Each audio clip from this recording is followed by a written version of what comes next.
නෑවද? රසයන්නේ තියෙන්නේ. අපෝ අනේ මාත් නාව ගන්න ඕනේ දැන්.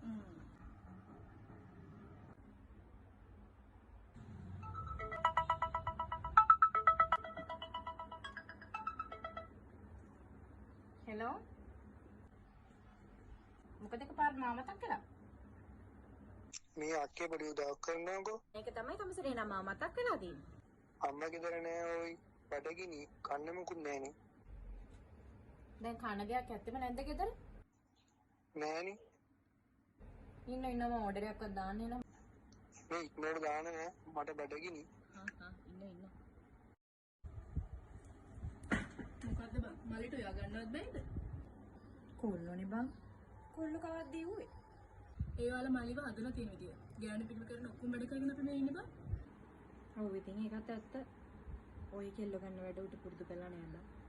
හරි එහෙනම්. ඔය ඕඩර් එක දාන්නකෝ.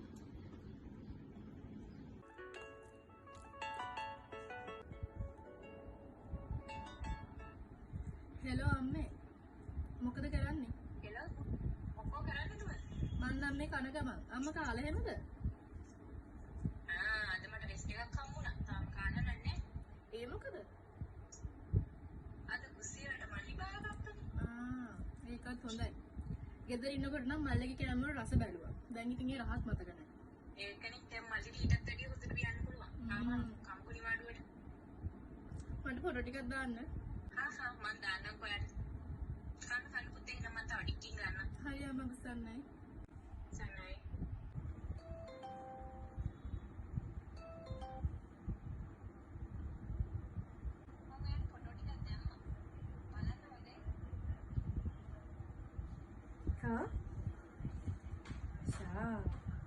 මල්ලිට කෑම හදන්න පුළුවන්. ඔව් ඒකට රසට කෑම හදන්න පුළුවන්. ඔන්න වතුරට ලුණු ටිකක් දාලා සෝයා ටික දාලා ඒක පැත්තකින් තියන්න. ඊට පස්සේ සුදු ලුණින් ගුරු ටිකක් තලාගෙන කරපිංච තක්කාලි ටිකක් ලෑස්ති කරගන්න. අම්මට අපේ වැඩ හැමදාම කරන්න බෑනේ මල්ලි. ඒදි සෝඩ ගන්න වැඩ, ඔය උයන පිහින වැඩ අපි පුරුදු වෙමු මේක. මම ඔයාලට කියලා දෙන්නම්. අපි අපේ වැඩ කරගන්න පුරුදු වෙමු. හරිද? මාත් එක්කම යන්න ඉතින් මං කියනකොටම.